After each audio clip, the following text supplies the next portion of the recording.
Iktis Code, kerangka sederhana agar kata-kata tidak kehilangan arah. Banyak orang mengira bahwa struktur hanya penting untuk presentasi formal atau pidato besar. Padahal setiap kali seorang berbicara di depan lebih dari satu orang, ia sebenarnya sedang membentuk sebuah alur. Jika alur itu tidak disusun dengan sadar, kebingungan akan muncul dengan sendirinya. Nah, struktur bukan sekedar urusan teknis. Struktur itu adalah bentuk tanggung jawab pembicara terhadap pendengar. Mengapa struktur itu penting? Tanpa struktur yang jelas, pembicara tanpa sadar memindahkan beban kepada pendengar.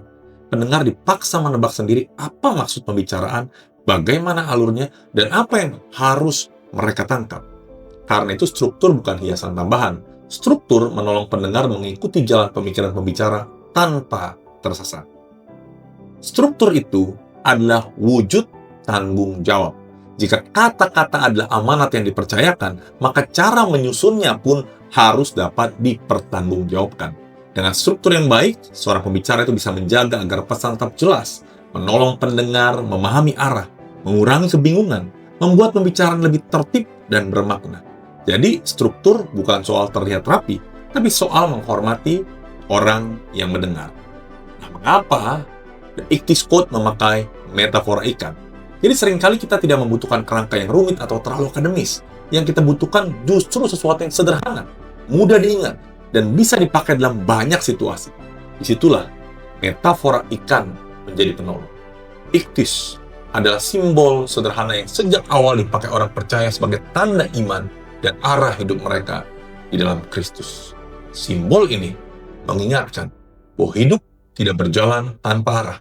Demikian juga pembicaraan. Apa itu Iktis Code?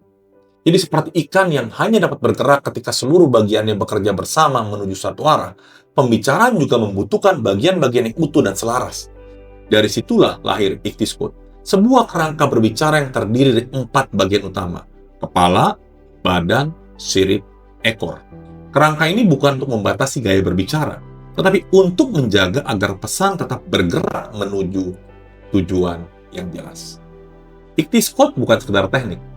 Bagi jemaat mula-mula, iktis itu bukan hanya tanda pengenal, tapi simbol iman dan kesetiaan. Dalam pengertian yang sama, Iktis Code bukan hanya tentang bagaimana berbicara dengan rapi. Ia adalah cara menyusun kata-kata dengan kesadaran. Kepada siapa kita berbicara, untuk apa kita berbicara, dan di hadapan siapa kata-kata itu diucapkan. Karena itu, struktur di sini bukan sekedar metode. Struktur adalah bagian dari tanggung jawab rohani dan moral seorang pembicara. Kita mulai dari yang pertama, kepala, yaitu menyiapkan pendengar. Kepala adalah bagian pertama yang terlihat. Dalam pembicaraan, bagian ini menentukan apakah pendengar siap mengikuti atau justru kehilangan fokus sejak awal. Membuka pembicaraan bukan terutama soal menjadi menarik. Yang lebih penting adalah memberi orientasi.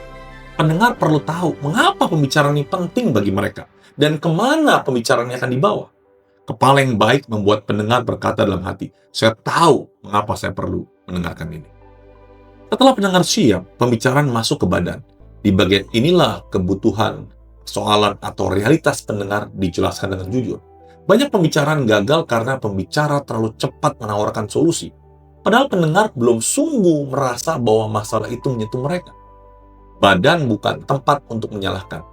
Badan adalah tempat membangun kesadaran bersama.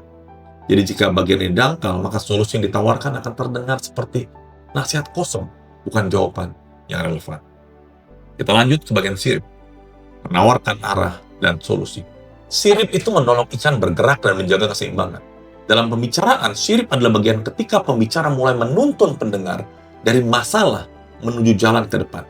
Di sini, solusi tidak harus sempurna. Yang lebih penting, solusi itu jujur, realistis, jelas, dan mungkin atau bisa dilakukan. Jadi pada tahap ini, pembicara bukan sedang memamerkan kecerdikan, tapi menolong pendengar melihat langkah awal yang paling mungkin dijalani. Dan terakhir adalah ekor, mengajak melangkah. Ekor adalah penggerak utama. Tanpa ekor, ikan tidak akan maju. Demikian pula tanpa ajakan yang jelas, pembicaraan hanya berhenti sebagai wacana.